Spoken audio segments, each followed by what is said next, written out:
Est-ce que vous savez que la grâce ne suffit pas pour changer votre destinée? Si vous laissez vos vies entre les mains de la grâce, la grâce nous a déjà ouvert les portes. Mais il y a un certain niveau, Dieu nous demande de demeurer. Quand on parle de demeurer, cela fait appel à notre sens de la responsabilité. Vous négligez votre vie chrétienne. Écoutez, vos vies peuvent avancer. Vous pouvez avancer, vous pouvez devenir des hommes et des femmes extraordinaires. Mais tout dépend de votre connexion. Connectez-vous à ce qui fait votre force. Ne négligez pas.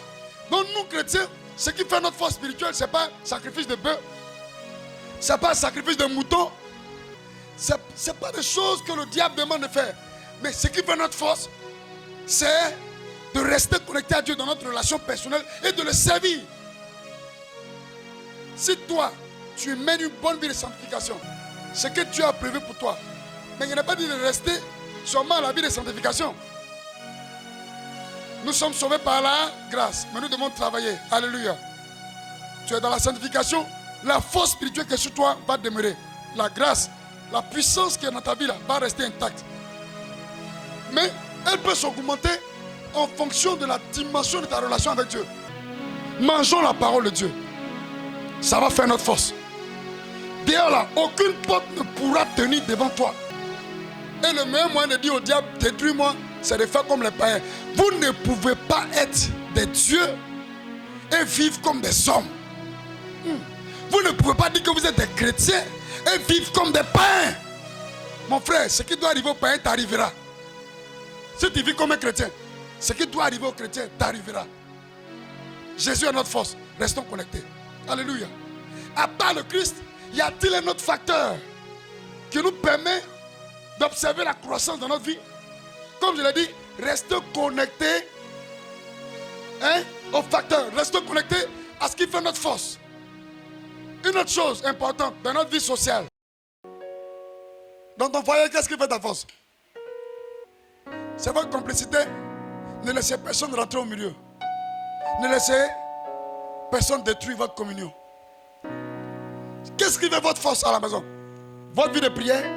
Qu'est-ce qui fait votre force dans votre relation? Vous aimez vous dire bébé, bébé. Est-ce que c'est bébé, bébé qui fait que ta femme sait que tu l'aimes? Il faut lui faire son bébé, bébé. Qu'est-ce qui t'inspire? Qu'est-ce qui donne la joie à ton foyer? Il ne faut pas jouer avec. Ne jouez pas avec ce qui fait votre force. Les gens sont dehors. Mais vous savez ce qui fait votre force. C'est la prière. Est-ce le cadeau? N'arrête pas de faire des cadeaux parce que tu as un voisin ou un ami qui est avare. Un ami quelqu'un qui ne fait jamais cadeau à sa femme. Toi, c'est ce qui fait la force de ta maison. C'est que ta femme aime, c'est que ton mari aime. Mon frère, si c'est le match qui se passe de l'autre côté, créer des matchs. Ton mari aime les matchs, il faut lui donner son match. Libère les frontières. Ton foyer sera toujours en paix. Si c'est ta femme qui veut, donne-lui. Alléluia. Que le Seigneur nous aide. Ne négligeons pas ce qui fait notre force. Il y a quelque chose qui fait ta force. Ce qui fait que peut-être les gens veulent te détruire puis n'arrivent pas à te détruire. C'est ce qui fait ta force. Maintenant dans la maison de Dieu, regardez, une des choses qui va faire votre force, qui va faire qu'on va progresser dans l'église, et même dans votre vie personnelle, parce que votre progression personnelle, c'est la progression de l'église normalement. Alléluia. C'est que vous soyez fair play, je le répète, ayez un cœur fer, un cœur qui pardonne. Parce que nous sommes tous les hommes. Je vous exhorte donc à travailler sur ce qui fait votre force et à continuer de travailler. Il dit portez des fruits en abondance. Demeurez. Faites de ça même votre lieu où vous dormez. Les gens disent non, tu es gentil. Et puis tu te rends compte que c'est ta gentillesse qui fait ta force.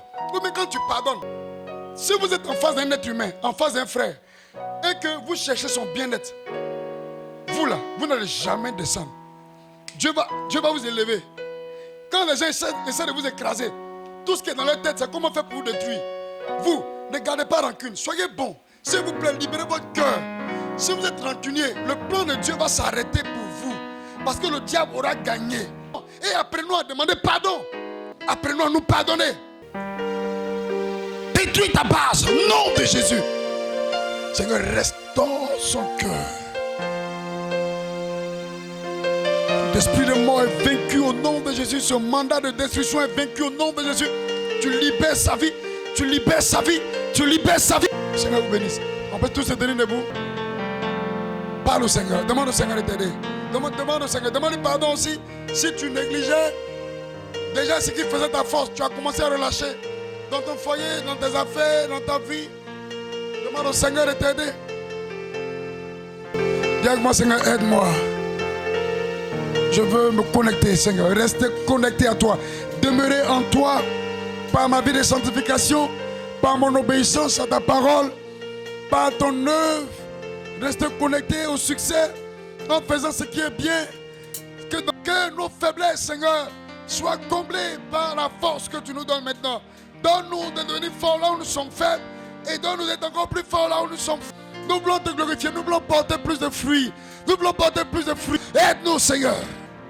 Au nom de Jésus. Amen. Acclame le Seigneur.